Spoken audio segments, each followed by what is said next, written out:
Salve, salve galera, André Brito aqui pra gente dar início a mais um Endcast Podcast, o podcast da felicidade. Vocês sabem, né? Seu lugar é aqui. Obrigado por você ter clicado para assistir mais um episódio que vai te inspirar a ter uma vida mais feliz, mais recheada aí de momentos felizes, né? Como sempre, eu quero começar te agradecendo, Almir. Agradecendo aí a Berg Personalizzato, que é a empresa responsável por fazer essas embalagens tão perfeitas e eficientes. Embalagens especiais para o ramo alimentício, que não só conserva o alimento quente por mais tempo, mas é feita de um material próprio para alimentação. Então, não tem risco de contaminar o seu alimento, né?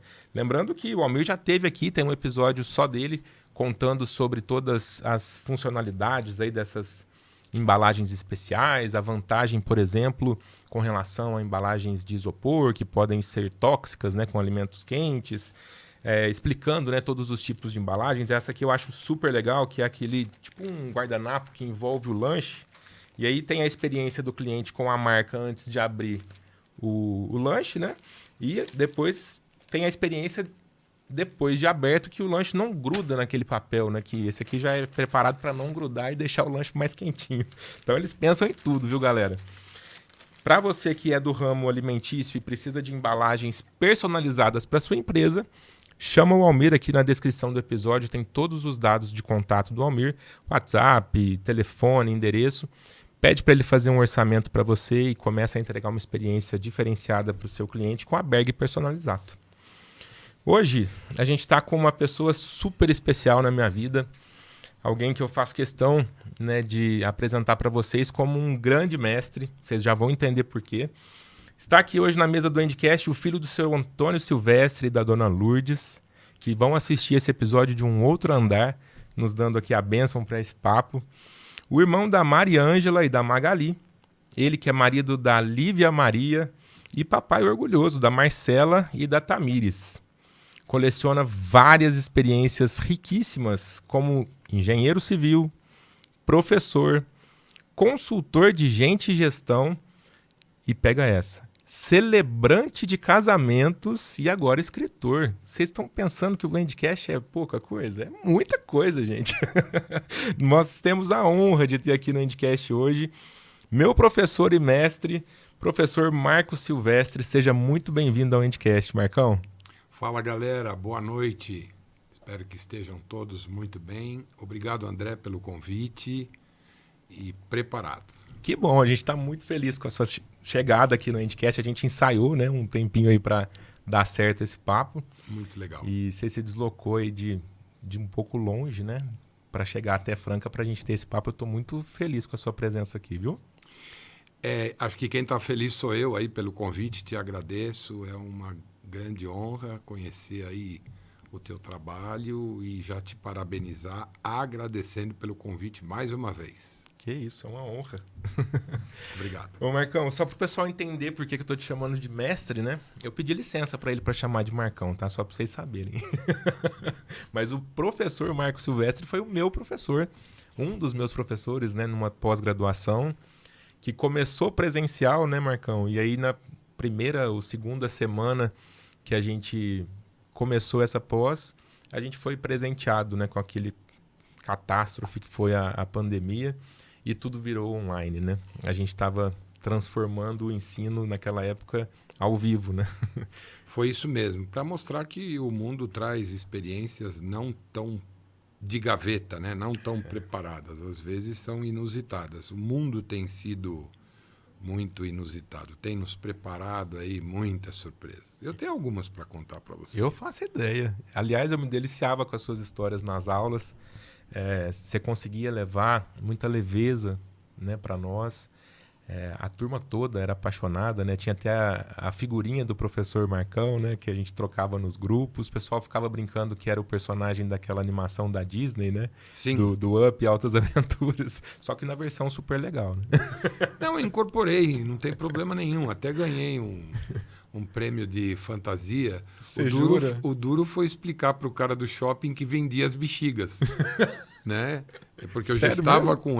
exatamente isso, eu estava com óculos. Eu falei, olha, eu queria que você entendesse que eu tenho um amigo que vai se vestir lá do desenho Up. E o cara teve uma crise de riso, porque ele já estava vendo o personagem na frente dele, né? E foi muito engraçado. E eu acabei ganhando o prêmio, foi muito interessante. Que legal, cara. Eu fui disfarçar, mas como que eu vou disfarçar, né? Não Claro tem que era uma como, né? piada, era uma brincadeira, né? Ele sabia que ele já estava falando. Na verdade, só faltava o paletó e a bexiga. Aham. E aí chegou depois o paletó e a bexiga. Ele me vendeu as bexigas, o paletó eu tinha no carro, eu fui para a empresa e ganhei o prêmio. Que massa, muito legal. Falei que era a versão legal.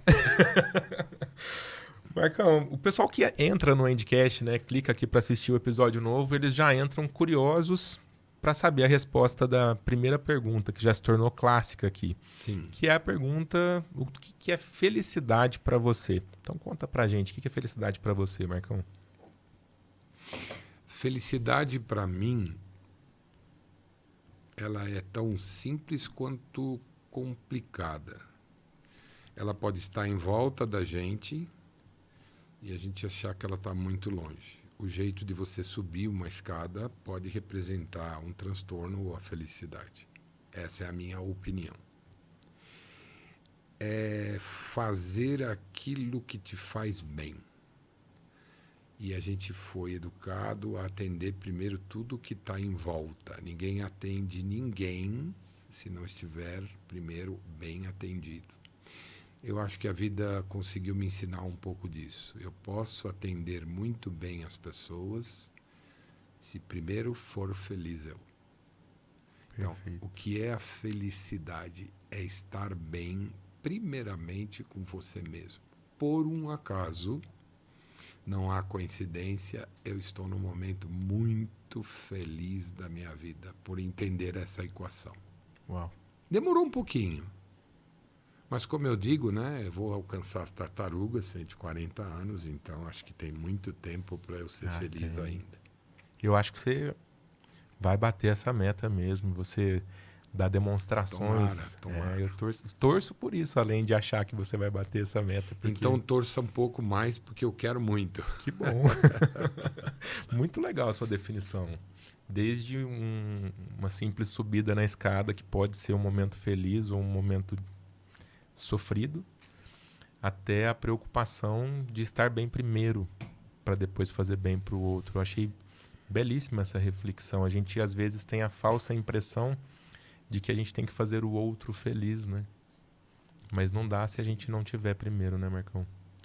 É porque a gente confunde. Eu quero gente feliz em volta de mim. Tá perfeito. Mas e você? Começa por você, né? E aí você falou uma palavra interessante que eu quero chamar a atenção de todos, que é a tal da leveza, né? Então, felicidade passa pela leveza. A gente vive hoje num mundo que é muito pesado.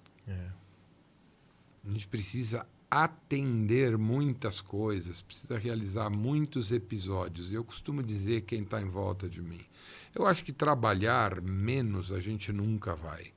Que a gente pode aprender a trabalhar na medida exata, porém sem trazer energias que não são nossas ou gastá-las desnecessariamente. Fantástico. Então a felicidade passa por isso. Se eu traduzir isso em leveza, o que não significa ir para a praia ou ser irresponsável, se eu colocar leveza nesse mundo de hoje que é tão pesado, eu consigo ser feliz. Perfeito.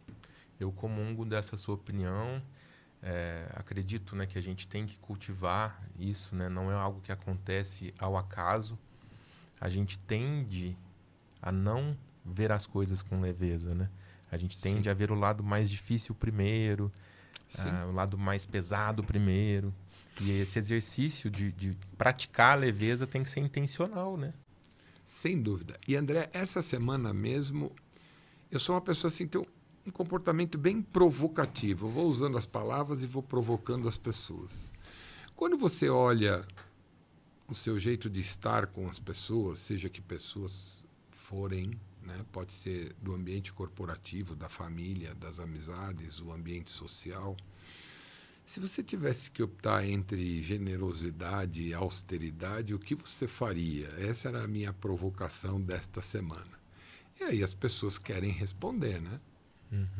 Algumas dizem generosidade, outras dizem austeridade. Elas podem não ter nada a ver uma com a outra, mas elas têm uma ponte, que as une, que, na minha opinião, é a contrapartida. E qual que é essa ponte? A contrapartida. A contrapartida? Exatamente isso. Que adianta você ser generoso apenas por ser generoso e não levar nada de vantagem. E que adianta você ser austero, bravo, né? Queimar o filme logo de cara, se vai ter que pagar, se a contrapartida... A conta vai chegar também. Vai chegar. Então, assim, quando tiver contrapartida, vale a pena ser generoso e, em alguns momentos, vale a pena ser austero. E aí a grande reflexão é, por que não ser generosamente austero se a contrapartida existir? Uau. De onde vem isso? Eu ia te perguntar, como é que você daria um exemplo de ser generosamente austero e como que você chegou a essa conclusão? Bom, ultimamente eu estou engalfinhado com o desenvolvimento de líderes nas empresas. O ambiente corporativo traz muito essas situações. E aí eu tenho assim um sem número de exemplos. O que eu faço com o funcionário? E aí tem lá um líder que, porque o funcionário faltava e ela precisa da presença dele, ela foi e disse, você é uma pessoa boa, generosidade. Dela, líder. Mas você falta muito, sem austeridade e sem contrapartida. Então, como é que você pode ser generoso com uma pessoa que não entrega? Não há contrapartida. Eu estou te dando esse livro de presente porque você mereceu por conta disto. Vale a pena ser generoso se for uma troca boa para as partes. Se não for boa para as partes, você não quer tentar ficar quieto, não? Você não quer tentar poupar essa energia que você está gastando à toa? E adianta você ser uma pessoa austera, automaticamente se descontrolar na frente de uma pessoa que, por um acaso, responde para você na empresa e no dia seguinte tudo continua igual, porque não haverá contrapartida. Não adianta, né? Então, a generosidade e a austeridade, elas andam muito antagonicamente, mas elas têm uma ponte de contrapartida. Sei lá, estou com essa conversa mole na cabeça esses dias. Está latejando. E essa provocação saiu porque as pessoas gostam muito de reclamar. Sim, eu concordo também com isso. Outro dia eu estava até falando, coincidentemente, o barbeiro, né, que corta meu cabelo, aliás, um abração aí pro David, a gente estava brincando, né, sobre essa situação, porque era um dia que estava chovendo muito. E ele falou assim, nossa, tá chovendo, né? Eu falei, mas tava calor, até que é bom. Ele falou, não, mas o bom é reclamar que tá chovendo. Exatamente isso. Não é? O bom, aparece, né, que as pessoas gostam mesmo é de reclamar, né? Ao invés de agradecer e ver o lado bom. Já que você falou com o seu cabeleireiro, eu queria falar com o meu também, mandar um abraço lá pro Juscelino de Pirassununga, que me aguenta muito, né? Ele teve que me enfrentar, porque quando eu não sou cidadão pirassununguense, quando eu mudei para lá, eu falei, tem que arrumar duas coisas. Eu tenho que arrumar uma casa para morar e um cara que corta o cabelo tão ruim quanto o cara de São Paulo. Eu acho que o do cabelo eu já achei, agora só falta resolver a casa. Como é que é o nome então, dele? Juscelino, um abraço para você, viu? Um abraço aí pro Juscelino, então. Obrigado por me aguentar. Essa menção carinhosa. Obrigado por continuar cortando só os meus cabelos brancos e me manter bonito dessa forma. Tá fazendo um bom trabalho. É isso aí, um bom trabalho mesmo. Obrigado. Ô Marcão, vamos fazer uma retrospectiva aqui no tempo. E a gente estava alinhando alguns detalhes aqui, né, sobre todas as suas facetas profissionais. E você me contou que você estudou engenharia civil. E em que momento? Você chegou a atuar como engenheiro civil? Como é que foi isso?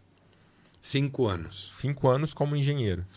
Enquanto eu era moleque, tudo que remetia à construção, eu ia para a praia, levava pedra e madeira e ficava fazendo ponte. Eu tinha isso um pouco na minha veia. E para ajudar a pagar um pouco da faculdade, eu comecei logo no segundo ano a dar aula no Senai, que ficava, o curso era em São Paulo e o Senai era em São Bernardo. Então, o meu primeiro contato comigo dando aula foi aí, ensinando algumas pessoas, e foi uma experiência bacana. E no meio do curso apareceu um estágio, comecei a contribuir com a construção e fiquei 5 anos.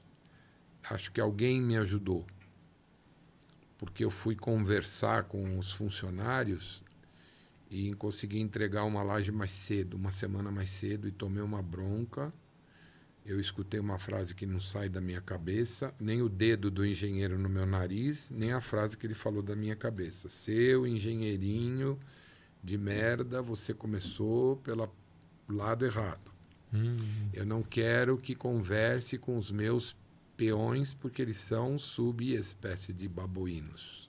Meu Deus. Eles só têm que andar com uma caixa de pregos e um martelo na mão. Aquilo me assustou muito, mas eu não tive maturidade suficiente para entender que era um aviso da vida. Se eu não posso lidar com pessoas, como é que eu vou trabalhar? Mas a maturidade não ajudava.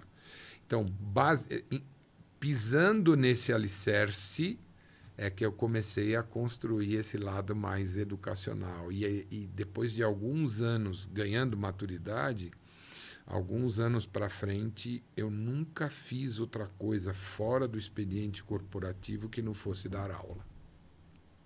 E entendi que a minha terceira profissão, né, depois que chegasse a aposentadoria, ela seria professor de pós-graduação, alguma coisa parecida. Mas aí esse ciclo foi interrompido por aulas à distância, que não faz muito a minha vontade ou a minha praia. Porque eu sou mais do touch, eu sou mais do contato, eu sou mais do criar situações. E aí, diante de uma situação dessa, como é que você se viraria, o que você construiria? E isso fica um pouco mais... A aula, eu até fiz pós-graduação à distância, isso não é uma crítica, é só uma questão de gostar ou não do modelo, sim, pelo próprio jeito. E a vida foi me ensinando que gestão, que touch, contato com as pessoas era a minha praia, e eu fui tirando da frente aquilo que me atrapalhava. Então, eu não precisava construir, e a engenharia, a contribuição que a engenharia me deu, depois de muitos anos alguém me disse isso e eu respeito até hoje, ela me deu o poder de análise. Eu sou extremamente analítico, eu consigo olhar para riscos, eu consigo desenhar uma estratégia. Se você não assumir a solução, como a gente falava agora, se você não sair da reclamação, não estruturar uma saída, eu acho que aí é que eu engenho, vamos dizer assim. Eu construo em cima das ideias, e o mundo corporativo me fez melhor. E criar processos e saber quais etapas precisam ser realizadas antes do resultado, né? E no mundo corporativo, como é que foi a sua contribuição no mundo corporativo? Teve um viés de engenharia, porque eu fui trabalhar num dos maiores distribuidores de máquinas de terraplenagem, que era a Caterpillar.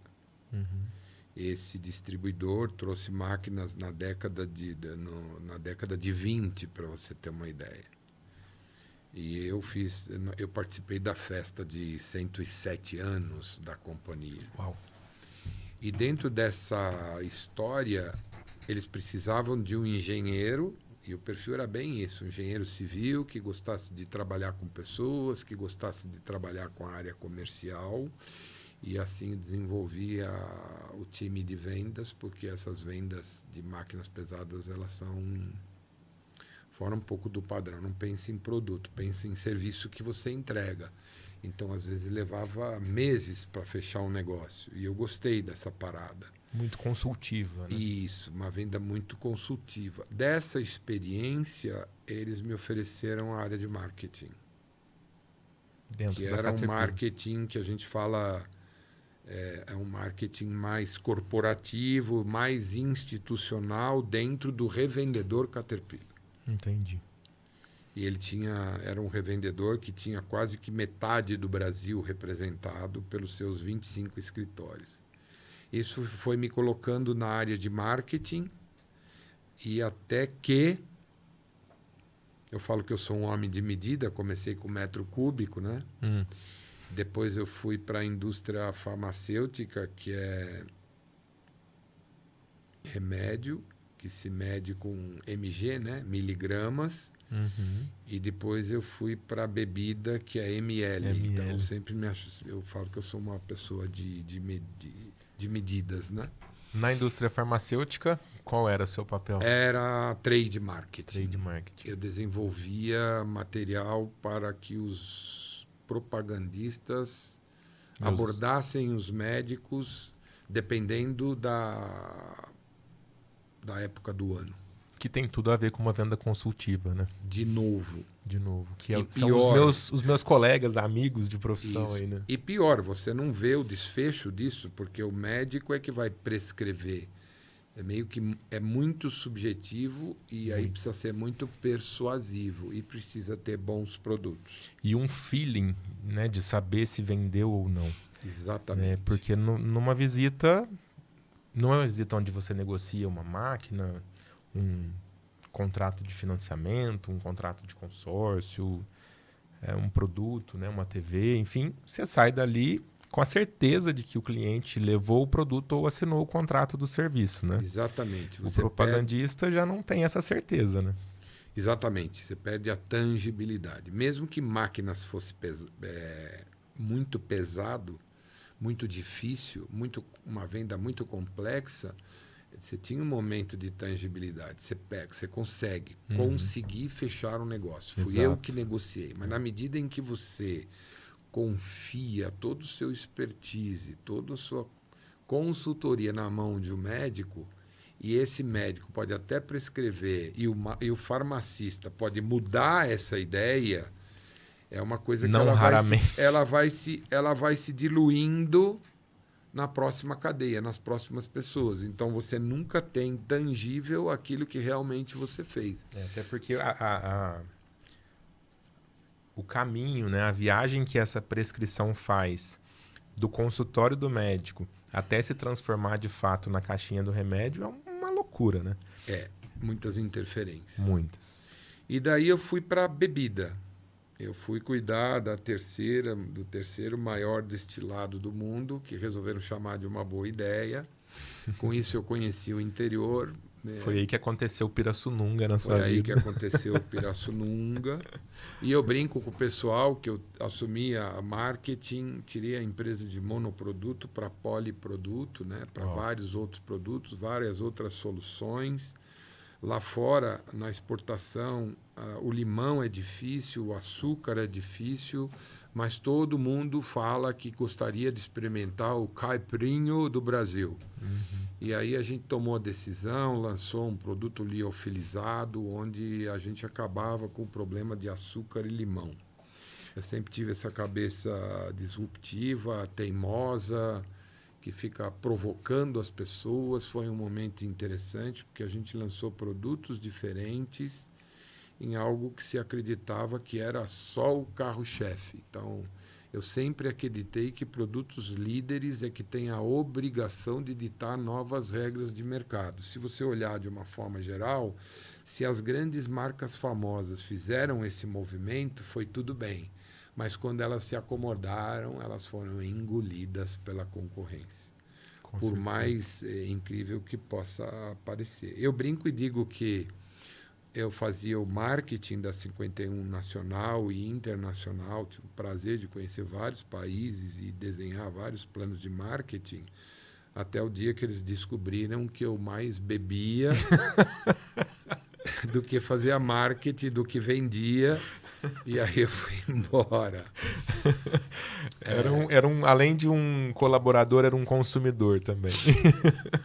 Juntando o Dr. Glauco, que era aquele engenheiro que adorava pessoas, né? Com essa experiência, eu não sei se eu estava preparado, mas começou a brotar aquela ideia, o que eu posso fazer por mim, sozinho. Então eu posso dizer que a trilha da felicidade começou aí. Entendi. Eu tinha, na época, uns 45 anos. 45 anos. E você comentou de uma solução que você ajudou a criar para levar novos produtos, a questão da liofilização, né, do limão e do açúcar. As experiências pregressas com certeza foram úteis nesse processo também, né? Nenhuma dúvida disso. Trabalhar na indústria farmacêutica, ter a experiência de engenheiro, tudo isso foi montando um quebra-cabeças que ali fez sentido, né? Você pensar nessa solução, trazer essa solução que às vezes ninguém ali tinha visto ainda. Hoje a palavra está muito em moda, disrupção, né? Mas a gente fazia isso, ou pelo menos eu tenho isso já no meu DNA, né? Eu estou vendendo tratores. Quem tem dificuldade de vender trator? As pessoas que têm máquinas antigas não conseguem comprar novas máquinas. Legal. Se juntar duas usadas, a gente consegue fazer uma inteira? Porque, de novo, eu não vendo máquina, eu vendo serviço. Né? Eu que ele vendo vai fazer com a os máquina. teus metros cúbicos por hora. Então, desde lá de trás que vem esse pensamento do tipo, não estou satisfeito com essa solução. O que é que eu posso fazer? E aí foi criar o time de golfinhos na indústria farmacêutica. Como que foi isso? Eles eram considerados golfinhos e concorriam a prêmios e a troféus internos. Então, o propagandista, o primeiro nível, o troféu era um golfinho, depois ele tinha algo maior e até que no final, trabalhando em equipe, ele tinha lá acho que 3 ou 4 golfinhos num troféu muito bem desenhado, do tipo assim, eu estou crescendo dentro da organização. Uau. Sempre assim, tirando o foco do produto, né? Porque senão você arruma desculpa e fica meio que cego, né? Você fica meio que embotado. Na medida que você enxerga, não olha para o produto, mas olha para o universo, o que é possível criar, você começa a abrir sua mente. E aí começou isso. Na engenharia, como eu falei, foi o primeiro pontapé, depois foi para a indústria farmacêutica, foi para a indústria de bebida. Que pipeline, que produto que eu posso lançar dentro desse pipeline? Nós somos especialistas em destilado, o que dá para fazer? Aí fazia teste, dava certo, não dava. Um exemplo assim, quem compra caipirinha liofilizada vai comprar o quê? Vai comprar de abacaxi, vai comprar de coco, vai comprar de morango, e a gente viu que não adiantava ficar insistindo, porque quem compra uma vez só, não compra o segundo, não compra o terceiro. Então, desistir de uma boa ideia também faz parte do jogo. E aí a gente pisou fundo no pedal da caipirinha e a Europa respondeu muito bem a isso. E eu tive, e que começa a me levar aí para a área de gestão de pessoas, pela primeira vez eu comecei a ter a experiência do que é o marketing para o consumidor. Ele fala, ele tem vontade, você põe o microfone na boca dele e diz assim, eu não quero tomar cerveja, a mulher principalmente, eu não quero tomar cerveja como meu pai ou meu irmão, que ficam barrigudos. Se vocês inventassem uma bebida misturada, destilada, bem que eu tomaria. Isso dava susto em todo mundo, porque ninguém quer botar o microfone na boca do consumidor, né? Às vezes eu faço palestras e falo assim, quem aqui essa semana perguntou se o cliente estava satisfeito? E ninguém levanta a mão. É um risco, né? Aí tem um cara lá no fundo que fala assim, e para quê? Para depois a gente receber uma crítica? Pois é a crítica que te faz andar, é o pontapé que você leva lá atrás que te faz andar, né? Bom é aquele cliente que reclama, né, de algo que não foi reclama. legal e depois te dá a oportunidade de melhorar, né? André, por incrível que possa parecer, bom é o que reclama. Porque ele te dá dicas da sua cegueira, provavelmente, né? Porque a hora que você começa a entender que você sabe fazer, surge o fenômeno da zona de conforto. E aí, se você de vez em quando leva umas chacoalhadas, vai bem. Muito legal. Da indústria de bebida... Que estava ali na fase dos 45. começa uma nova experiência, ainda que na área de marketing e comercial, no alimento. Alimentos de que... E aí a farinha Dona Benta, que todo mundo conhece, ela não era consumo, ela era indústria. Ela estava na panificação. E foi me dado um desafio. Trazer a equipe para vender produto doméstico e sair lá do armazém que vendia para padarias, por exemplo. Comumente a gente fala sair do B2B e ir para o B2C. Então, indústria e ir para a indústria consumidor. Foi uma das grandes experiências. Eu fui lá como homem de marketing, como homem de vendas, entregamos a academia de vendas.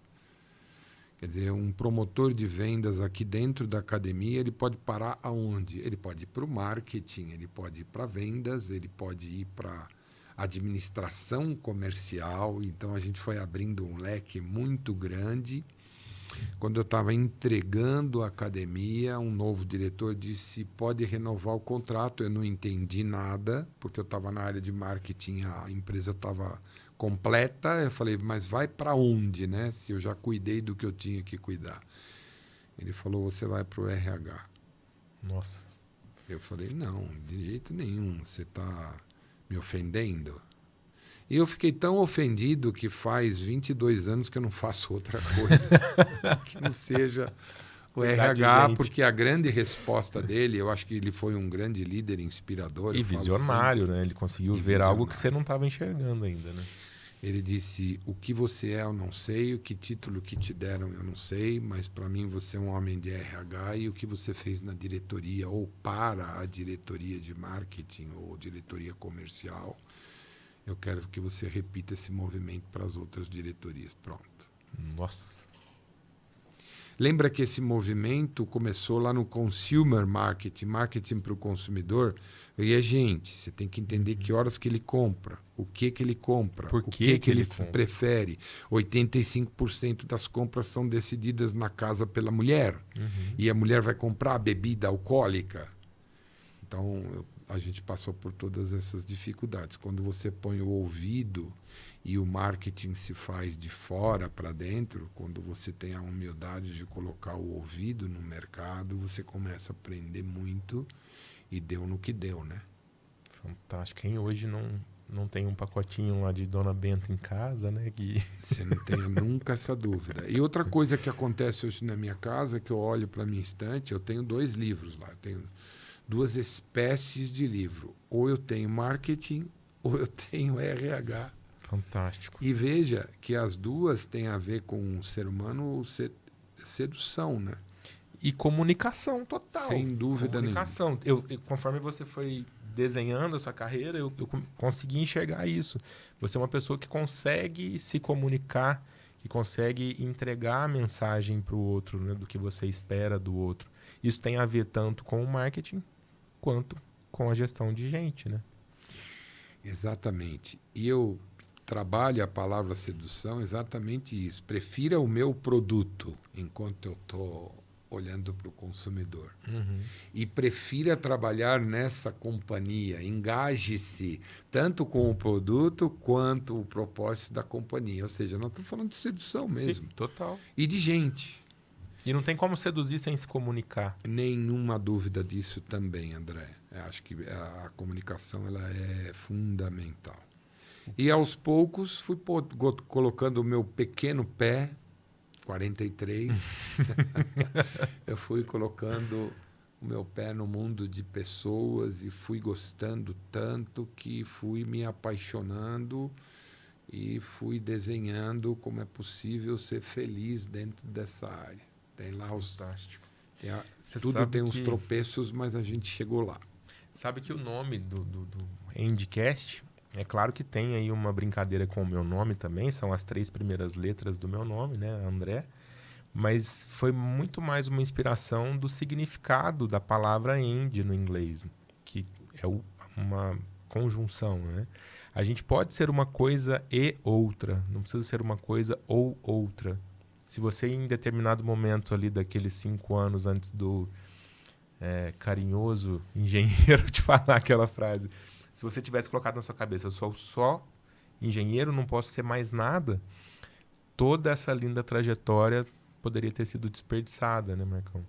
Você pôde juntar vários es na sua vida, na sua carreira, né? Você era engenheiro, depois se tornou também, além de engenheiro, um belíssimo homem de marketing, um belíssimo professor e outras tantas facetas, né? E é isso mesmo, né? Se eu pudesse ousar a dizer qual é o verbo que move a gente, eu diria vivencie, experimente. A vida é movimento. O chaveiro da minha casa tem uma bicicleta. Uau. Para lembrar o tempo todo que a vida é pedalar. Não pode parar, senão cai, né? Se você começar a ouvir muito as pessoas falarem, você não vai conseguir subir com essa bicicleta na subida. Olha, na avenida tem muito carro. Então, assim, toda vez que você não começa por você e tem que ouvir muito as outras pessoas, você não ousa. Você se fecha, você tem medo, você tem insegurança. Coisas normais do ser humano. Agora, arriscar permitindo-se, para mim, permitam-se. Vocês que estão aí, ó, permitam-se. Fantástico. Eu falei pra vocês, gente, que era pra você clicar e assistir esse episódio. Você aceita mais um café? Eu aceito. Vamos de café, então. Você pode, por gentileza, irmão? Eu também vou querer. Eu não gosto muito de café, mas eu vou fazer companhia. Eu chego aqui, a primeira coisa que eu já vou é na máquina de café. Marcão, eu anotei também aqui algumas outras coisas, né, sobre você, pra gente ter a oportunidade, né, de aprender ainda mais contigo. Vou chegar no livro, mas antes eu quero passar por alguns outros lugares aqui. Perfeito, André. Eu lembro que quando você, logo depois, né, que a gente terminou, após, você me convidou para a gente fazer um projeto juntos, né, eu e outros líderes. Você foi um consultor assim maravilhoso para aquele grupo de líderes naquela situação. O Gley estava nessa turma, eu convidei o Wagner, que trabalhava comigo na época, o Gley convidou algumas outras pessoas, a Edivânia, que também acompanha a gente aqui, né, Edivânia? Um abração aí, obrigado pela audiência. Também esteve conosco, né? Era um projeto, né, que você refletia sobre as dificuldades, as dores da liderança. E eu achei muito bonito da sua parte, assim, você juntar pessoas de áreas distintas, né? Eu da indústria farmacêutica, mais um da indústria, o outro era da parte de tecnologia, outro era de serviços seguros, enfim. E a linguagem, a comunicação que você trazia para nós, atendia a todos. Então, assim, é algo que desde lá eu já venho, né, maturando isso em mim, né? Você tem uma comunicação que abrange de forma assertiva pessoas muito diferentes, né? Então, eu queria te perguntar, assim, de onde veio a inspiração de fazer esse trabalho com liderança, de ajudar líderes a lidar com essas dores? Depois que eu comecei a trabalhar na área de recursos humanos, eu comecei a perceber que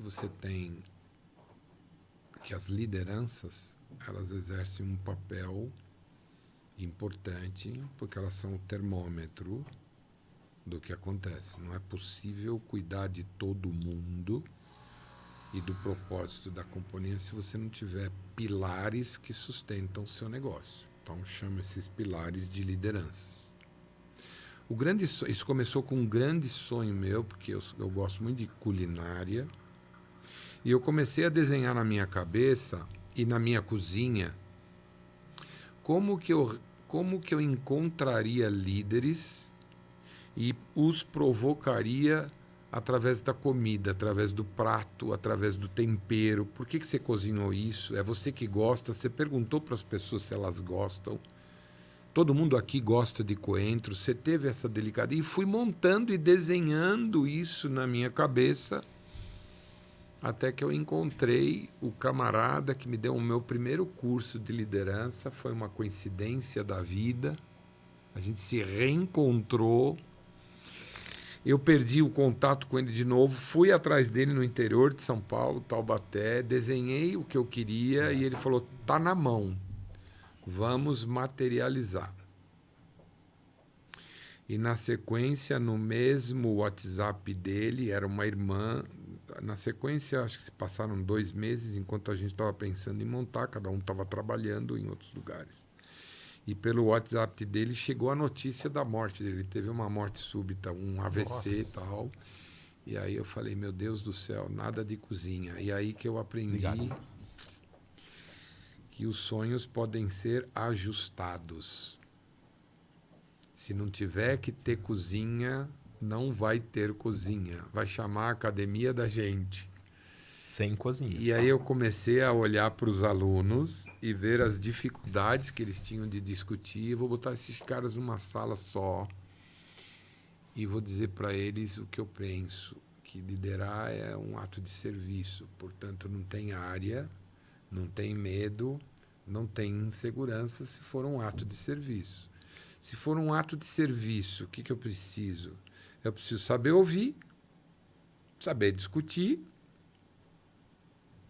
saber desafiar. E foi o que eu fiz. Vocês não sabiam da história pregressa, Não. mas a ideia começou exatamente aí. E quando eu fui trabalhar um tema na Faculdade Metropolitana, teve uma das alunas, hoje diretora de um hospital em Ribeirão, que ela perguntou, mas o senhor trabalha em equipes de liderança? Trabalho, vamos ver o que você precisa. E aí eles também foram para a academia. Só que ela resolveu levar as pessoas que respondiam para ela. Ela escolheu as 7 pessoas que tinham mais, que, vamos dizer assim, que a maturidade profissional era mais alta e frequentaram a tal cozinha da minha casa sem que tivesse que cozinhar. Nossa, que legal. Mas o último encontro teve que comemorar com muito churrasco. Foi um Teve grande muito finale. choro, teve muito medo, teve muita insegurança, mas no final foi uma das experiências mais fantásticas que eu tive. E aí a vida me ensinou o seguinte, felicidade de novo, né? Às vezes ela flui, lembra que eu falei? É tão fácil quando complexa. Ela é complexa porque eu quero ensinar do meu jeito, eu quero a cozinha. E aí se a cozinha não sai, quem está bloqueando é você mesmo. Então quando eu digo permita-se, vá experimentando. Um dia foi professor, outro dia foi marketing. Eu não me arrependo de nada. Eu falava isso, hoje eu não falo mais. Eu não fui um engenheiro frustrado. Eu fui um engenheiro que entrou para máquinas, que precisava de engenheiro, e de repente eu entendi que tinha uma carreira de marketing que eu não vou deixar para ninguém, eu vou abraçar. Sensacional. Isso foi me dando uma ideia, que eu só percebi mais tarde, mas foi me dando uma ideia de que inovação não é uma palavra feia e nem difícil. E empreendedorismo não é uma palavra complicada. Não precisa ser, né? Você só precisa encontrar quem dá vazão a tudo isso. Naquele momento, você falou alguma coisa de livro, vocês foram o culpados pelo que eu fiz hoje. Né? Porque vocês foram um grande laboratório no sentido positivo da coisa, né? Para que eu entendesse onde é o meu lugar. E eu sei onde é o meu lugar hoje com muita, muita, muita clareza. Fantástico. Eram discussões, tinha dias que, mesmo sendo reuniões online, né, na minha turma, tinha dias que tinha choro, tinha dias que tinha revelações, assim, né? As pessoas realmente se sentiam muito à vontade para trazer, eu inclusive, para trazer problemas reais que durante o tempo que ele estava acontecendo, a gente não conseguia enxergar uma forma de sair daquilo. E quando chegava na academia, escutando às vezes o professor Marcos, escutando às vezes um colega, a gente conseguia ter mais clareza, ter mais leveza para lidar com isso, né? Eu lembro uma vez que você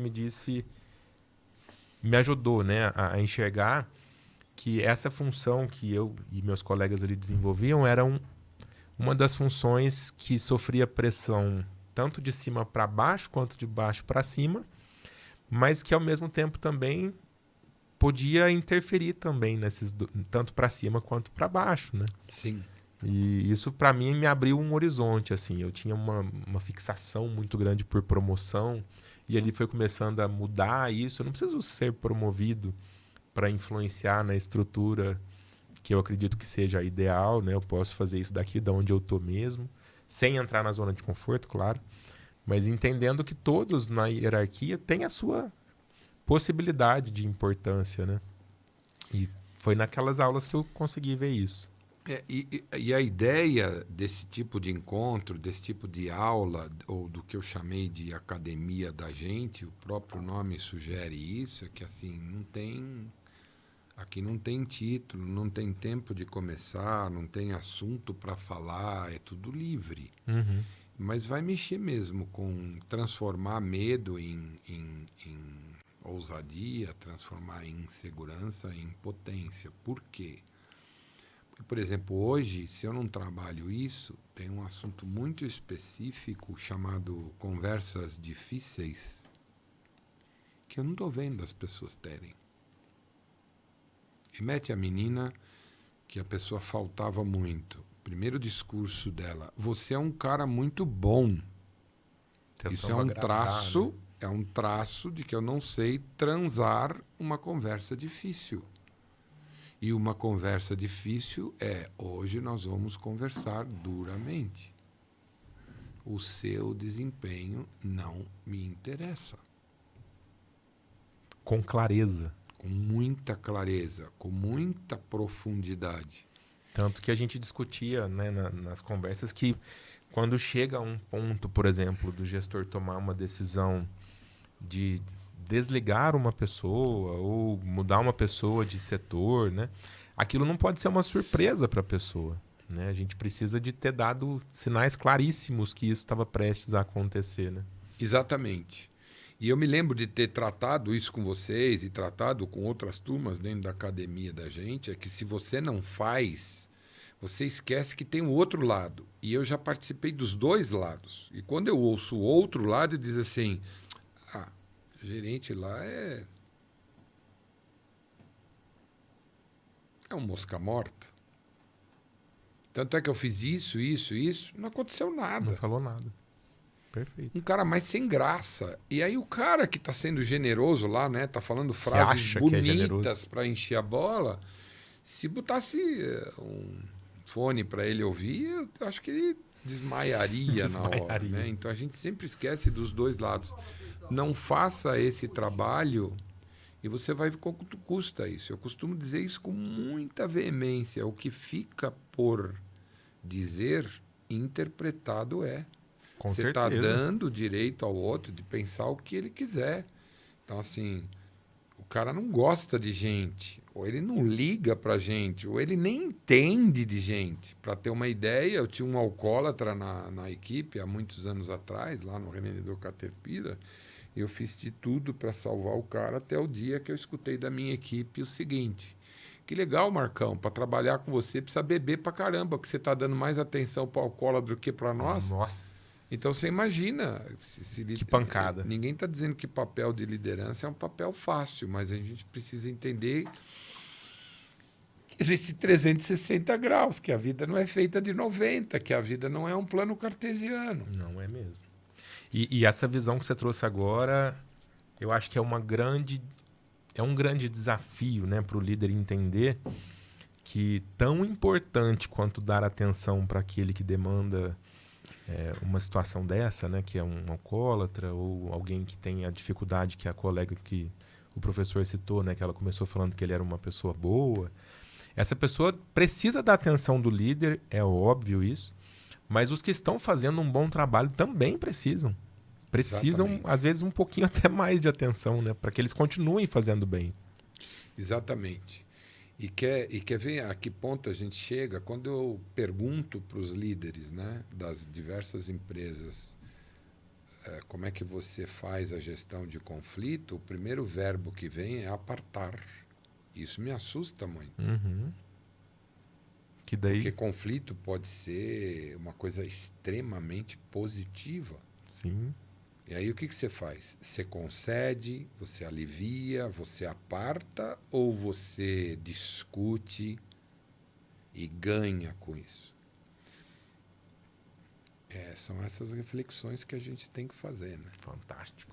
E quando eu digo, como é mais ou menos o seu estilo, como é que você trata a sua equipe? 99% respondem, eu trato todo mundo igual. Que é um belíssimo de um erro, né? Cada um O cara é um, que né? chegou, o cara que eu posso delegar, o cara que eu posso compartilhar, o cara que eu tenho que convencer e o cara que eu tenho que orientar, você está tratando todo mundo igual. A chance de errar com todos é enorme, né? Então, eu não estou dizendo que está assustado porque a pessoa não vai fazer. Eu estou assustado e, ao mesmo tempo, estou muito feliz porque é isso que eu posso ajudar as pessoas. Tem espaço, né? Que bom, eu tenho um espaço incrível para ajudar as pessoas. Essa semana eu estava falando sobre resultados. Eu tive uma modificação na empresa onde eu trabalho, né? Fui transferido de região. E aí, discutindo alguns resultados com a minha superior, eu falei uma hora, né? Que bom, diante de um resultado que ela tinha, um resultado ruim que ela tinha me apresentado, né? Ela falou, que bom? Tipo assim, você tá ficando louco, né? Eu falei, que bom, tem uma grande chance da gente melhorar esse resultado. É para isso que eu tô aqui, né? Para pegar o resultado de alguma coisa que precisa ser melhor e melhorar. Se tivesse tudo bem, não precisava de mim, né? Se tivesse tudo certo, não precisava de gente para resolver. Exato. Se fosse fácil, qualquer um faria, né, Marcão? Tem que olhar por esse lado, né? Muito, muito, muito, muito bom. Tem tanta coisa pra gente falar sobre liderança que dá até dó de mudar pro próximo tema aqui. Mas eu quero te perguntar um pouquinho sobre o mestrado. Você se permitiu, né, entrar de cabeça num projeto de mestrado, mesmo diante de todas essas vitórias que você já colecionava, né? Você não foi fazer um mestrado para melhorar o currículo e talvez galgar uma carreira de maior visibilidade ou de maior sucesso. Você foi para o mestrado para quê, Marcão? Primeiro, não era para maior sucesso, porque quem vai para um mestrado com quase 70 anos sabe que não vai poder dar aula, né? Até terminar o doutorado para poder dar aula na universidade, por exemplo, foi o caso da USP lá em Pirassununga, não daria tempo. Eu morreria literalmente na praia. A desconfiança de que havia problemas da liderança no mundo corporativo me perseguia desde a pós que eu fiz em 2013. Que era em que área? Gestão de recursos humanos. E aí, conversando com o pessoal, eu botei um tema lá, falei assim, acendendo a luz vermelha, tem problema de liderança no mundo corporativo. A banca disse, vai ter que mudar o tema. Não vou embora para casa, tchau. E aí a banca examinadora desapareceu, apareceu uma outra pessoa que dava aula tanto em Leme quanto em Pirassununga. O que está acontecendo? Eu falei, meu TCC me incomoda, eu quero ir para frente. Pode ir. Então, a desconfiança já estava lá em 2013. Conforme eu captei esse essa pós-graduação, e lembra que eu descobri que era RH por causa de um visionário, a hora que eu somo tudo isso, comecei a desconfiar que podia estar faltando um verniz acadêmico. Eu estava um pouco longe da universidade. Para aquilo que eu queria no futuro, eu falei, será que a universidade está me devendo alguma coisa que eu não sei?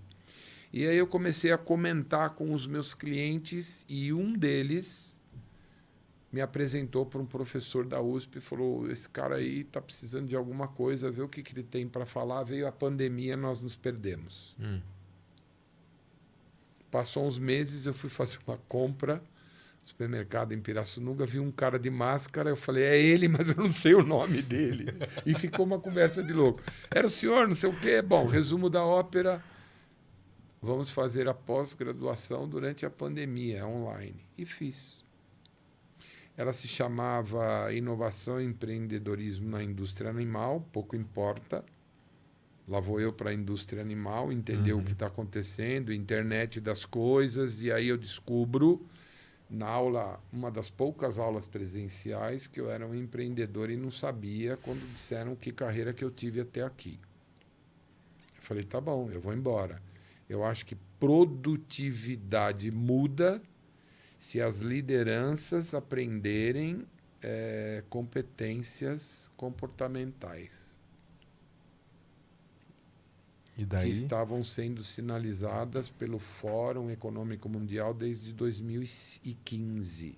As- Vai faltar luz amarela.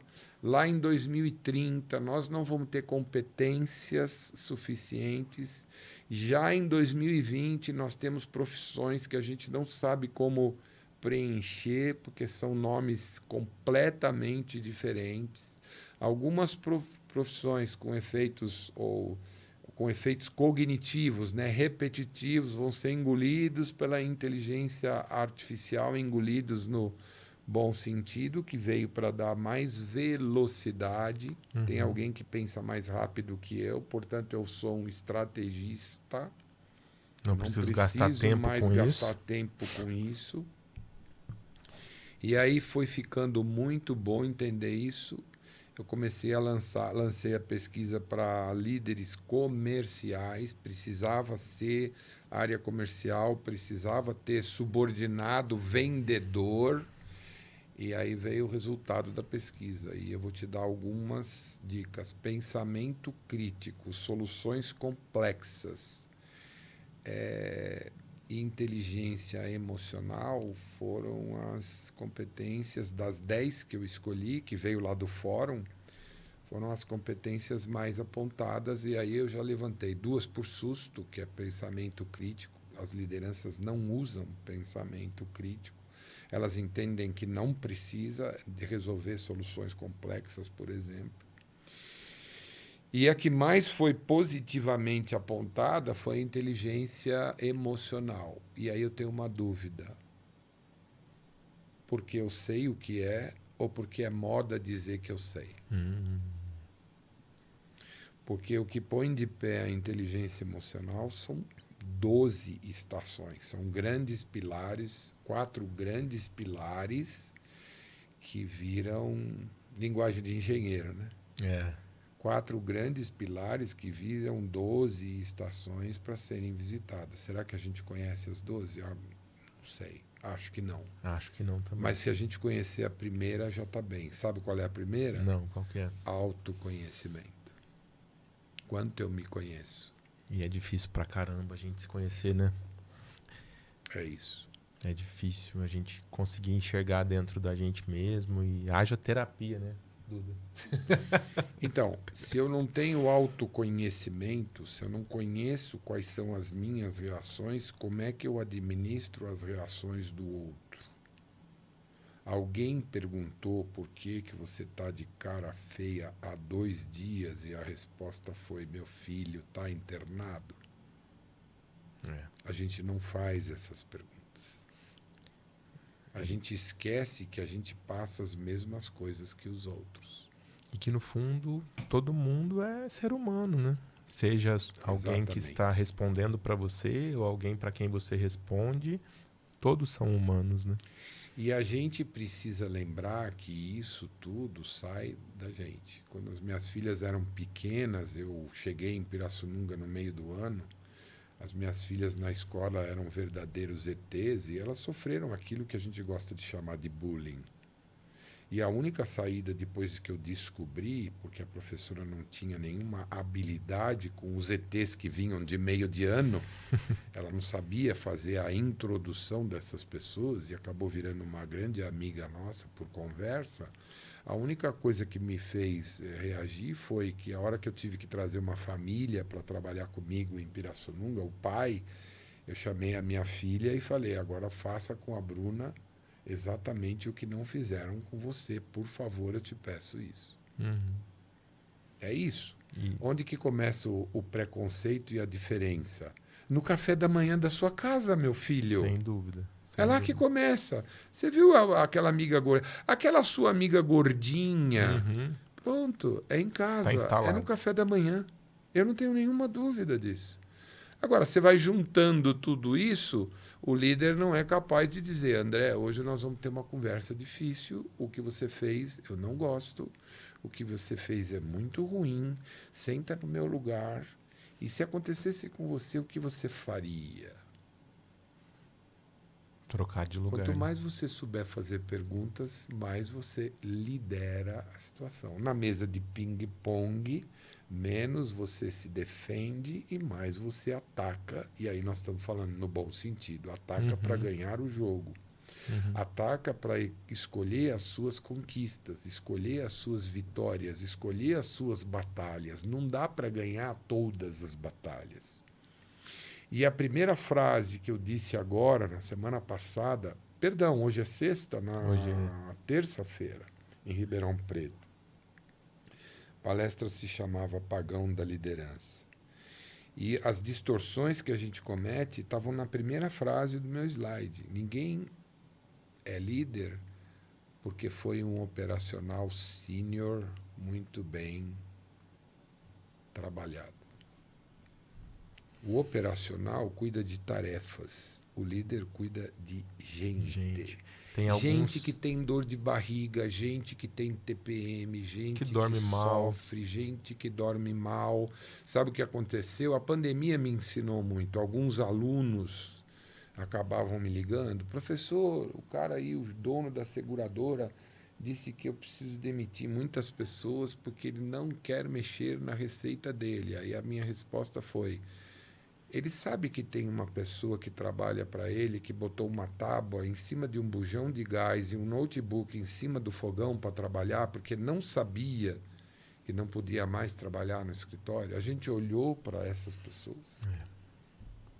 A gente olhou para essas pessoas.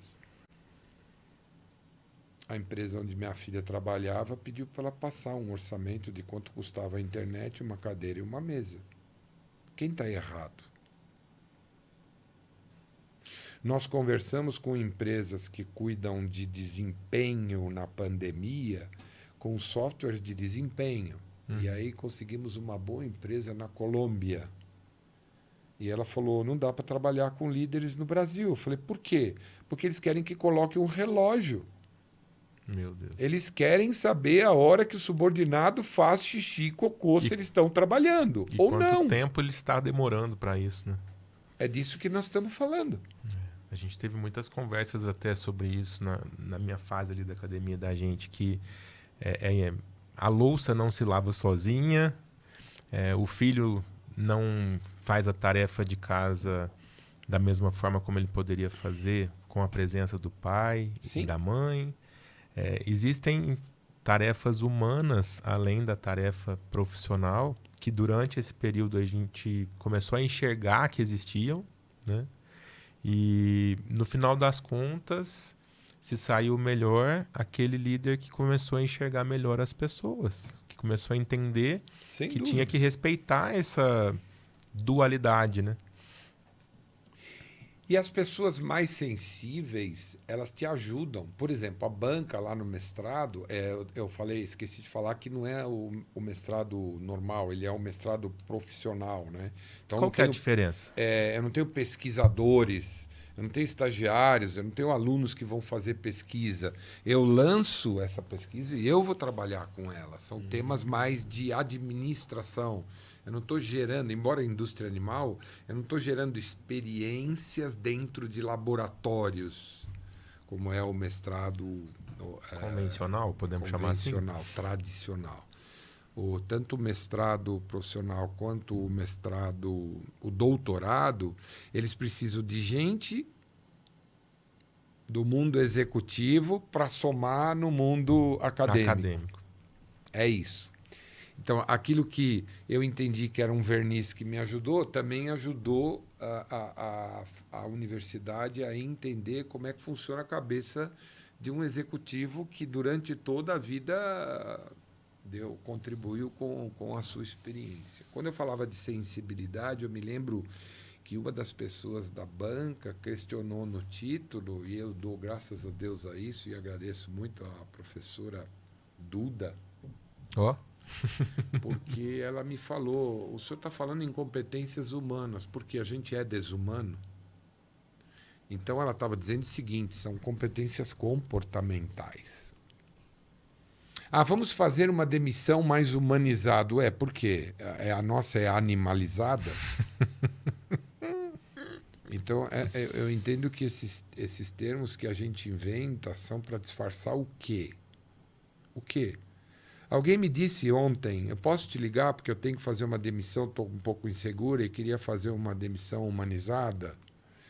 Bom, eu entendo, se eu entendo alguma coisa, você vai fazer um desligamento, que você não precisa adjetivar. Uhum. Nesse desligamento, se você contar a verdade, está tudo certo. Não precisa ficar... Não precisa adjetivar. E qual é a verdade? Ah, você é bom, mas... Não. Eu não consigo trabalhar com você porque houve uma quebra de confiança. E você acha que esse momento é um momento de muita explicação? Não. Ele não é um momento de explicação. Mas ele acaba sendo porque eu não expliquei quando tinha que ser explicado. Perfeito. Não está bom. Vamos fazer melhorar? Ó, de novo aconteceu. Vamos fazer melhorar? Até você descobrir que a pessoa está deslocada. Não era naquela área que ela queria trabalhar. Então, uma coisa que eu faço e que eu não admiro os recursos humanos e não vejo os recursos humanos fazendo é um processo seletivo de gente grande. Como que seria um processo seletivo de gente grande? Que expõe os candidatos à verdade. O último estágio, se eu não mudar de novo, se o candidato não tiver perguntas para a empresa onde ele vai trabalhar, ele não é um bom candidato. Uau. E que nível de perguntas Porque que ele está você aceitando espera? o emprego ou o trabalho? E é normalmente presencial. Gosto muito. Então eu digo que um processo seletivo tem 5 caixinhas. Quais que são assim? A primeira caixinha você colocou o anúncio, certo? Então vem qualquer pessoa. Eu não estou dizendo nem gente ruim, nem gente boa. Qualquer pessoa que está procurando emprego. Então você tem que limpar. Uhum. Limpou dentro dos teus pré-requisitos? Não pode morar assim mais... Por exemplo, São Paulo. Não dá para morar a mais de 5 quilômetros da empresa. Senão não flui. Porque senão não tem trem que leve o cara para trabalhar. Então não adianta falar isso. 5 quilômetros, tá bom? Tá bom. A pessoa tem que ter uma experiência mínima dentro do RH estratégico, se eu tiver que falar da minha área. Ele entende de folha? Não me interessa, eu estou procurando o RH estratégico.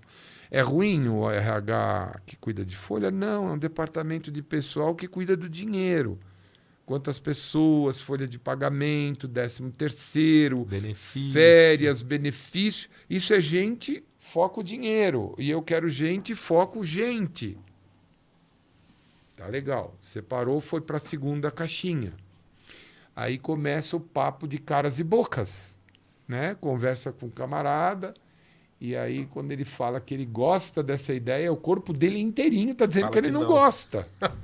Então, ele só, de novo, está precisando do dinheiro. Não que a gente não goste do dinheiro, tem os tais boletos, né?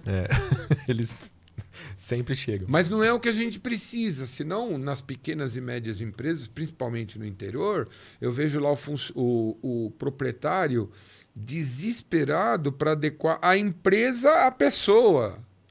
E não é bom para ninguém, porque a pessoa está infeliz. Ah, mas ela tem dinheiro. Tá bom, que bacana, vai gastar em remédio. Não tem problema, né? Então, terceira caixinha, caras e bocas, para levá-la para um processo seletivo presencial, onde tem prova. Que tipo de prova? Uma prova situacional, onde tem o maior pepino, normalmente a gente pega... pessoa. Pode ser esse que eu comentei.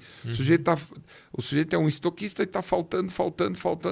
O que você faria? E aí dá mais umas coordenadas, dá para os candidatos fazerem. Alguém disse assim, brilhantemente, porque lembra, eu me permito. É melhor mandar fazer esse teste em casa porque o cara já vem com o teste pronto. Vem.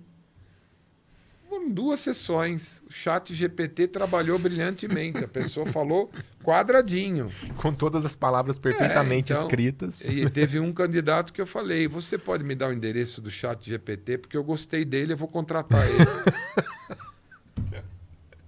Se você forja o seu jeito de responder, não é você que eu quero trabalhando aqui. Desculpa.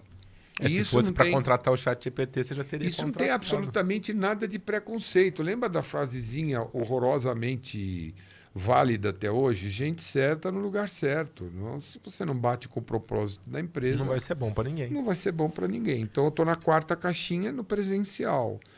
Aí começa meio que um esquema de Roberto Justus, né? E vamos admitir, até que chegue um painel, as pessoas se expõem, são muitas perguntas, e aí tem que um painel, tem a apresentação do case, se o clima esquenta e tem boas soluções, o case vira uma junta médica e todo mundo vai dar uma única solução para aquele problema, para aquele episódio. Essa etapa é em grupo? É em grupo. Que o pessoal fala, é dinâmica. Não, gente, não é dinâmica, é um exercício. Não vai abraçar, não vai fazer nada.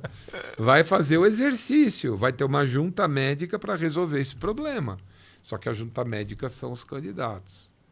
E eu quero ver quem é que suporta a opinião do outro ou é dono de si próprio. Não me interessa trabalhar com quem não trabalha em equipe. Principalmente nessa área de RH Principalmente estratégico. nessa área e principalmente em muitas das áreas. Muito bem, então na 4ª caixinha. A 4ª caixinha abre, e esse painel é novo, um painel onde os candidatos têm que fazer pergunta. Sobre a empresa? Ou sobre... E onde eu me inspirei? Larguei uma pessoa na produção porque eu queria que ele fosse chefe de produção. Enquanto ele visitou a produção, ninguém falou nada para ele, colocamos ele numa sala, fomos para outro candidato. Faça algumas perguntas. Ele só fez 32. Nossa!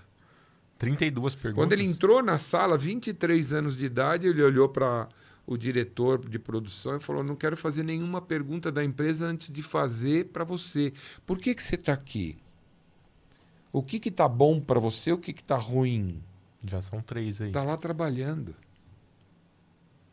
Ele está trabalhando. Ele foi perguntar para o diretor da empresa por que ele escolheu aquela empresa para trabalhar. Será que esse cara interessado, não tem valores que batem com o propósito da empresa? Então, assim, candidatos que não fazem perguntas para a empresa onde ele vai trabalhar, talvez não interessem. Sabe, já que não tem tu, vai com tu mesmo. Eu estou fora disso faz tempo. Perfeito. E aí, durante aquele conjunto de pessoas, a gente já consegue dizer para algumas que o processo encerrou para vocês e a gente vai continuar conversando com fulano, beltrano e ciclano. É muito difícil ficar em 3. E quando ficam? Normalmente ficam 2. Quando ficam 2 e eventualmente 3, aí começa a última etapa, que eu chamo de 5ª e última caixinha. Chega uma hora que tudo termina, né? Onde a gente faz a chamada entrevista tira-teima.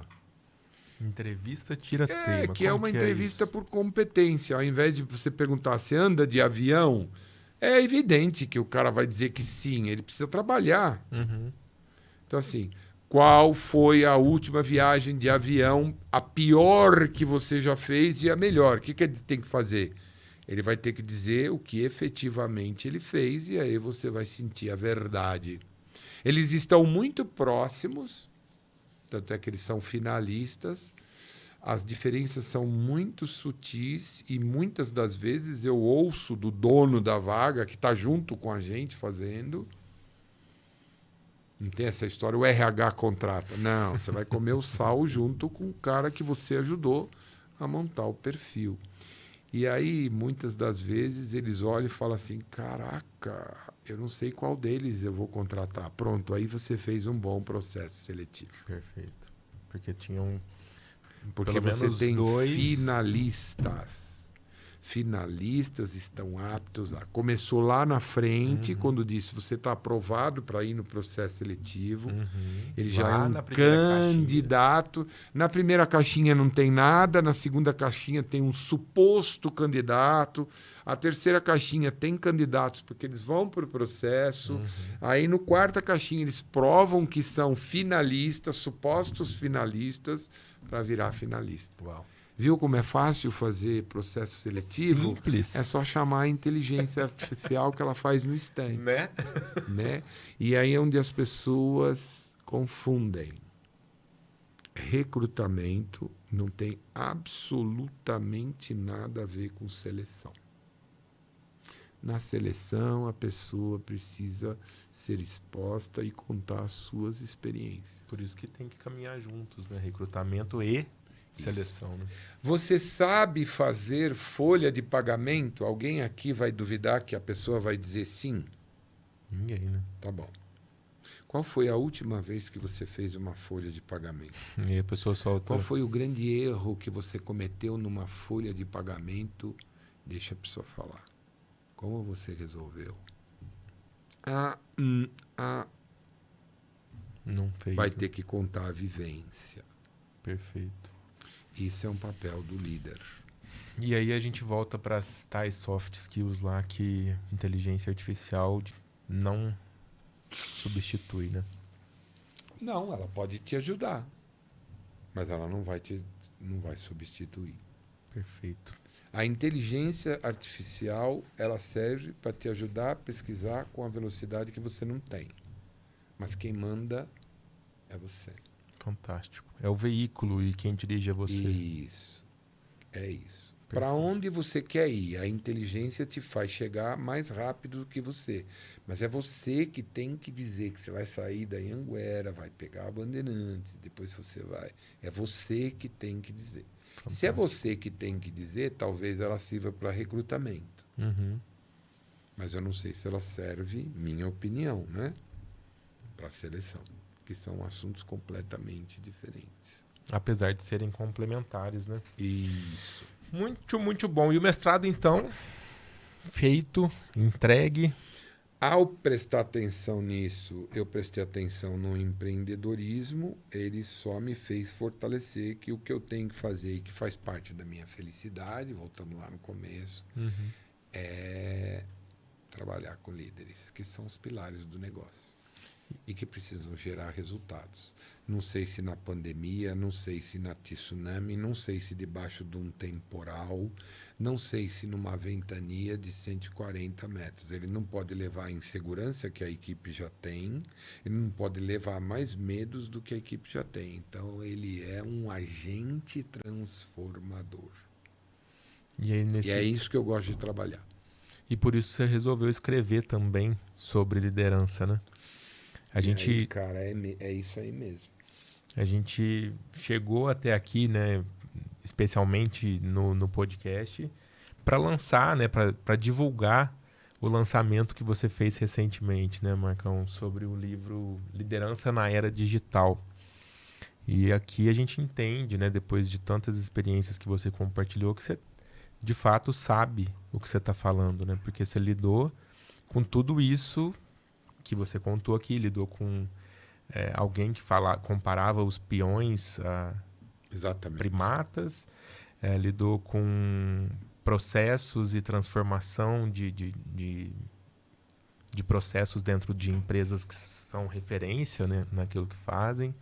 Você deu aulas em vários tipos de situações e, por fim, você também conviveu com uma situação que era ajudar líderes em um momento de muita dificuldade, que foi o comecinho da pandemia. Isso tudo deve ter sido um belíssimo substrato, né, para nascer esse livro. Conta pra gente um pouco sobre o livro. Isso que você falou, e para fazer um pouquinho mais de justiça, e que está dentro, está incorporado no livro, é quebrar transformar, né? A gente não quebra paradigma, a gente transforma, a gente muda o paradigma. Eu escutava muito o líder falar que liderar à distância é difícil. Alunos traziam, né, essa questão nas aulas de pós. Muitas pessoas com as quais eu encontrei, agora eu tenho que cuidar do território tal, do território tal, do território tal. Então, assim, para desmistificar, né, tudo isso, eu comecei a desenhar o livro nessa... Tanto é que o primeiro capítulo fala isso. Não fica com medo de liderar à distância.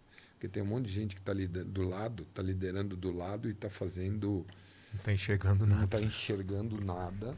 não está conseguindo enxergar. Não é a distância que vai fazer mudar. E na era digital, menos ainda, né?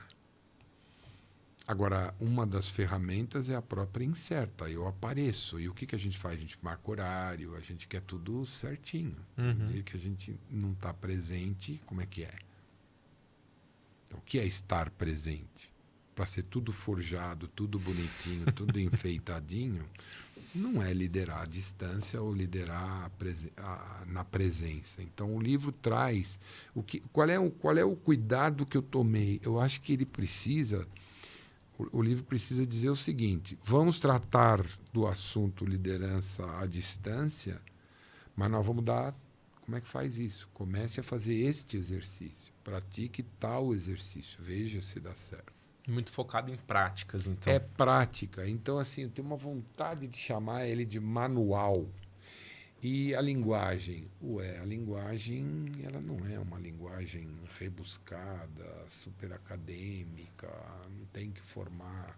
Ninguém vai receber títulos honoráveis. Não, é dizer assim, pão, pão, queijo, queijo. Clareza. Clareza. Simplicidade. Porque as soft skills surgiram.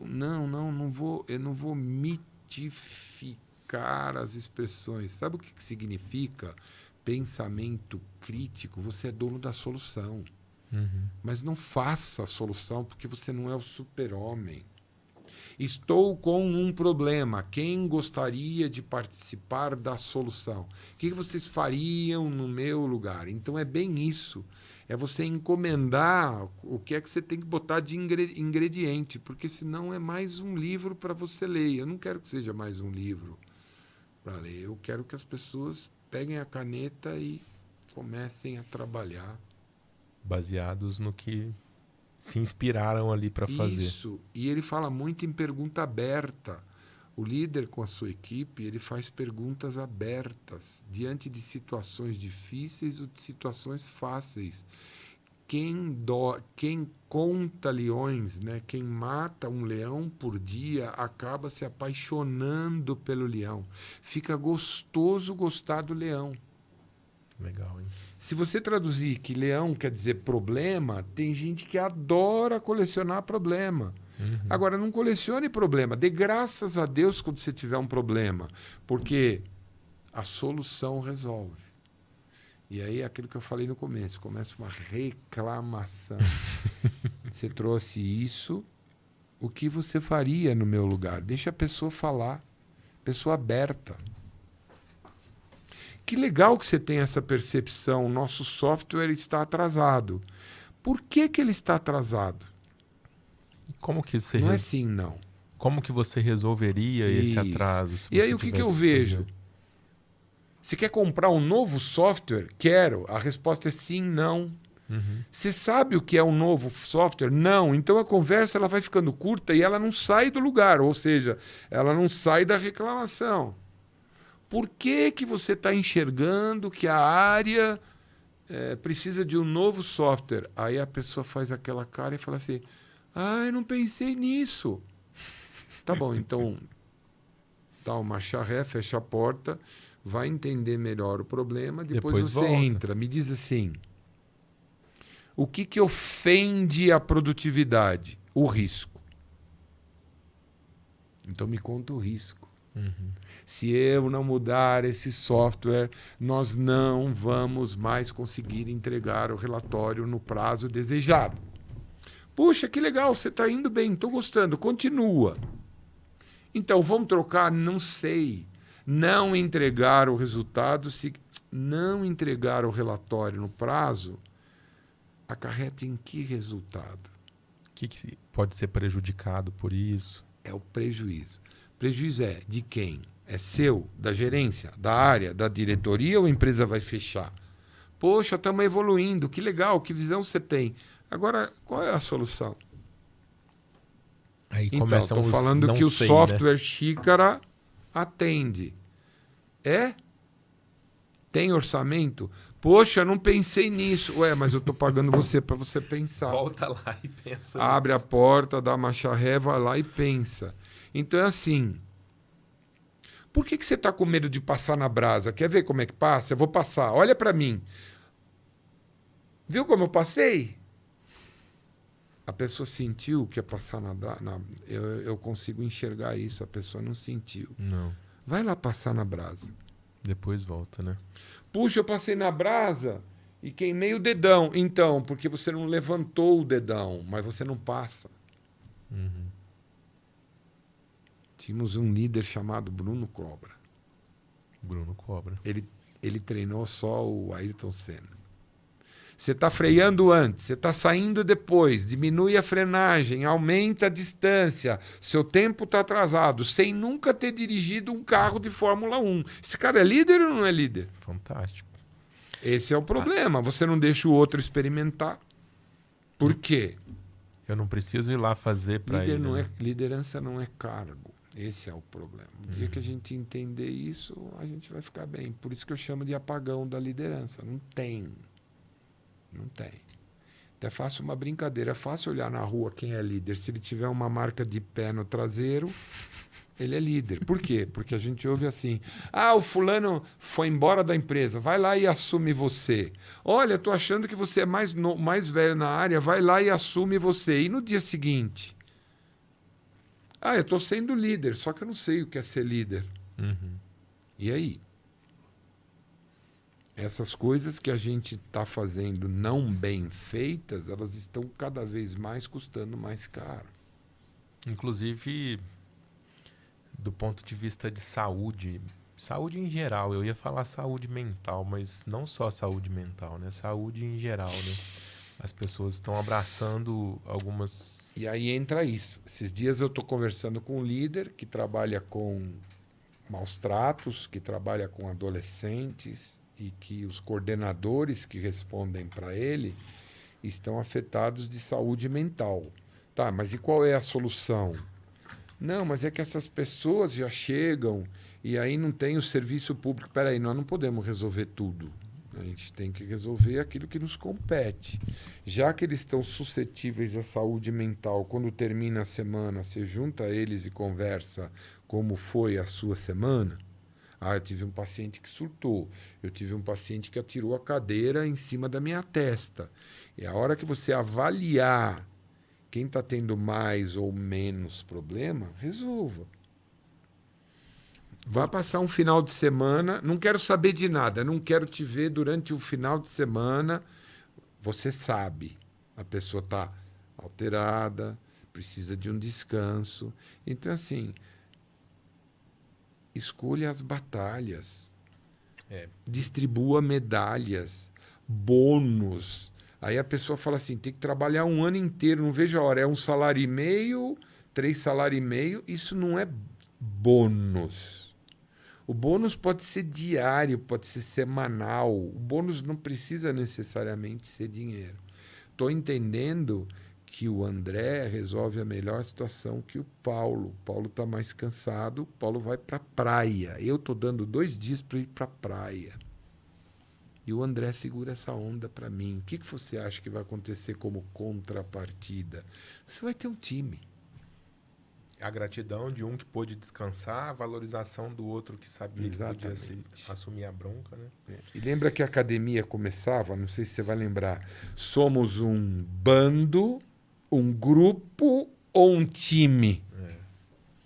Queremos ser um time. E a gente acha que é tudo a mesma coisa. Tá longe de ser, né? É isso aí. Tá longe de ser. O ideal é que sejamos um time, né? Sim. Cada um na sua posição, jogando para o mesmo objetivo, né? Eu tenho lutado muito para formar times aí. Vamos ver se eu consigo, né? Tô tentando, tá sendo bom. Muito, muito bom. Marcão, eu acho que a gente vai ter que marcar mais vindas suas para Franca, porque assunto aqui é o que não falta, né? A gente tem muita coisa ainda para conversar e, infelizmente, o tempo desse episódio já está se aproximando do final. Então, André, eu quero deixar algumas bolas pingando aqui para que a gente ter chance de trazer você de volta. A gente ainda não falou sobre a sua ação social de orientação e consultoria, né, que você dá aí para essa galera que está escrevendo um currículo, se candidatando a processos seletivos. A gente ainda não falou de celebração e comemoração, sobre a sua função de celebrante de casamentos, né? Então já fica aqui o meu convite para você voltar para o Endcast para a gente dar sequência nesse papo, pode ser? Olha, eu te agradeci, né? E agora eu posso dizer que estou satisfeito, que ainda você vai me chamar para novos episódios. E para mim, de novo, eu reitero, é um grande prazer. Conte comigo, faz parte disso. Eu gosto de trabalhar com pessoas, faz parte da minha felicidade isso. Fantástico. Fique à vontade. Vou ficar muito feliz se eu for novamente convidado. Semana Acredite. passada estava sentado aí nessa cadeira um técnico de um time de basquete. Aliás, um dos melhores times de basquete, que é o Franca Basquete. O Elinho esteve aqui e seria formidável a gente promover um encontro, hein? Vamos ver se a gente consegue fazer isso. Um encontro de técnico. Dizem que nada acontece por acaso. Terça-feira, 4 horas da tarde, eu estava cumprimentando o Elinho, que deixou uma palestra depois. Eu fiz a primeira palestra, tiveram outros palestrantes. Quem encerrou foi o Elinho. Que fantástico essa coincidência. Foi muito legal. Que legal. Se puder promover um encontro, vai ser legal, porque a gente não vai se encontrar, a gente vai se reencontrar. E foi muito bom. Fantástico. Porque houve muita troca, né? Ele fala muito em liderança. Totalmente. Ele deu vários exemplos e aí a gente entende que, de novo, eu reitero, liderança não é cargo, né? Não é nada mais que um ato de serviço. Um dos exemplos, só para a gente costurar esse encontro que vai acontecer, viu, Elinho? Ele falou uma coisa que tem tudo a ver com várias das lições que você trouxe, que ele falou que às vezes o que o jogador precisa é sair da quadra, atravessar a rua e tomar um café com o técnico para saber como é que ele tá. E é isso? É isso. Né? A gente está falando aqui que realmente pessoas precisam ser tratadas como pessoas. Né? E vai muito além de delegar uma tarefa. Né? Vai muito além de falar você é muito bom, mas... Né? É isso. Precisamos de mais conversas dessas. Mas antes da gente ir para o final desse episódio, eu tenho só mais 2 perguntinhas para você. Primeiro, eu quero saber o grande sonho do professor Marco Silvestre para o futuro. Então, eu queria que você contasse aí qual que é o sonho para a gente. O que vem por aí? Para não esticar muito o futuro, né? Mas assim um futuro bem próximo, é botar no ar o segundo livro. Fantástico.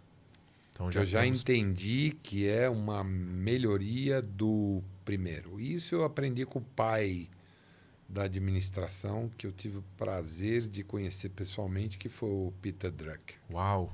Pessoalmente? Ele disse o seguinte, pessoalmente... Que fantástico. Felizmente, Oscar Motomura, que tem a escola Mauna Kea lá em São Paulo, nos deu isso de presente. Que fantástico. Ele dizia o seguinte, quando você bota uma ideia no papel e termina de escrever, ela vira o passado. Eu estou sentindo isso na pele. Eu não vejo a hora de terminar o segundo livro. Muito Por bom. incrível que possa parecer, eu mal lancei. Aquilo tudo já é passado. É incrível. Leva muito tempo para conceber. Acho que eu fiz 1000 rascunhos na minha vida e joguei tudo fora, aquelas cenas de amassa o papel e joga fora. E agora eu consegui, estou tendo essa sensação. Que já ficou então, no meu passado. sonho é esse. Vem lançar ele aqui também, tá? Tá bem, tá combinado. E a última pergunta, que também já é uma clássica aqui do Endcast, eu quero te convidar. Você falou que você foi fazer mestrado com quase 70. Você pode falar quantos anos você tem hoje? Eu posso. Quantos? 6.8. 6.8. Turbo. Show. Então, eu quero fazer uma viagem de pelo menos uns 55, 60 anos com você agora no tempo. Te convidar para refletir sobre, né, toda essa carreira que você construiu, toda essa história de vida que você construiu, sendo pai, sendo marido, sendo líder, sendo consultor, professor, juntando, né, todas essas experiências que você foi adquirindo ao longo do tempo. Suponha que você tenha a chance de voltar lá no Marcos criança, com a bagagem de vida que você tem hoje. Tendo a oportunidade de revisitar o Marquinhos, não sei se tinha algum apelido quando criança, tinha algum apelido, não? Não, acho que Não? sempre foi Marcos. Marcos. Então, o Marcos de 2025, revisitando o Marcos criança e tendo a oportunidade de dar um conselho para o Marcos criança, que conselho seria esse?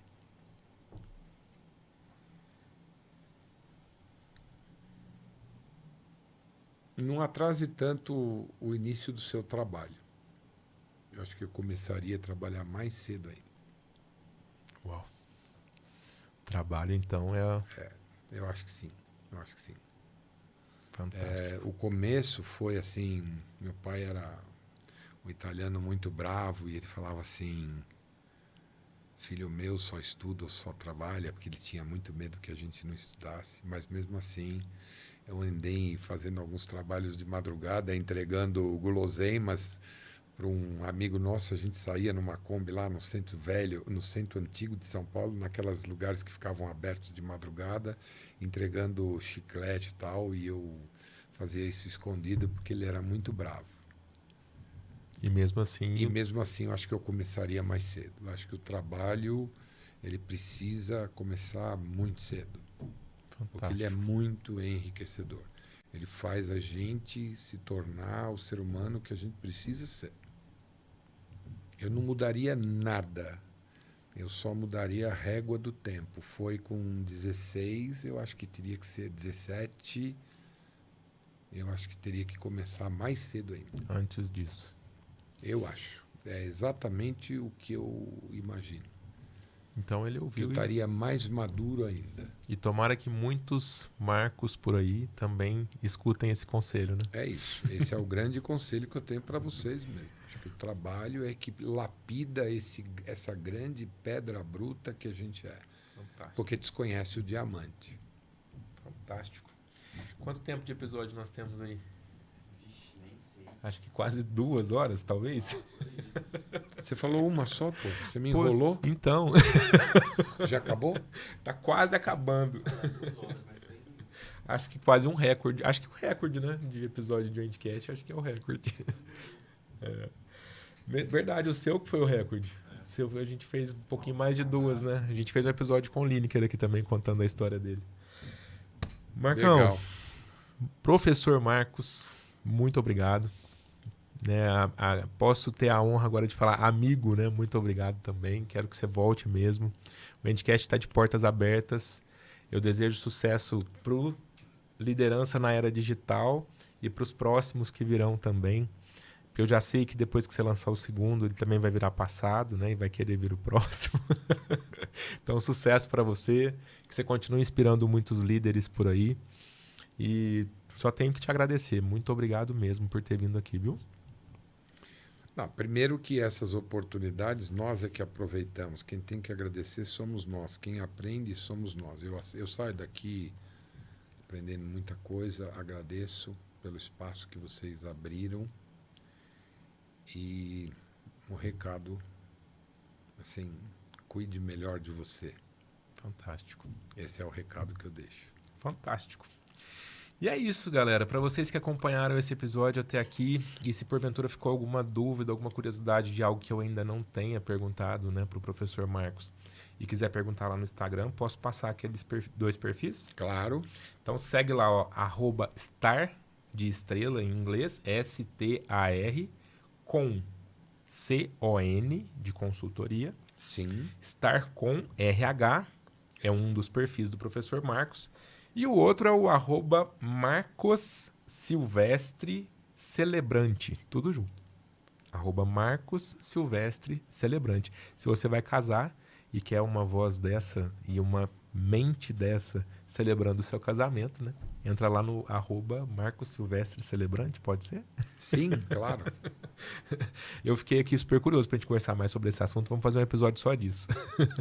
E se você assistiu até aqui e gostou do que assistiu, lembra de curtir, encaminha para outras pessoas, para que essas pessoas também sejam beneficiadas com esse conteúdo. Se ainda não for inscrito no canal do Endcast, não passa da primeira para a segunda caixinha lá no processo seletivo, né, Marcão? Isso Se mesmo. inscreve aí no canal, se acompanhou a gente pelo Spotify, segue a gente aí no Spotify, deixa 5 estrelinhas que você ajuda o algoritmo a entregar esse conteúdo para mais pessoas que também podem se beneficiar dele, assim como você se beneficiou. Eu quero agradecer mais uma vez vocês que fazem, né, do Endcast o podcast da felicidade. Obrigado por acompanhar nosso conteúdo e a gente se vê no próximo episódio. Beijo no coração. Obrigado. Valeu, Marcão. Fechou? Fechou.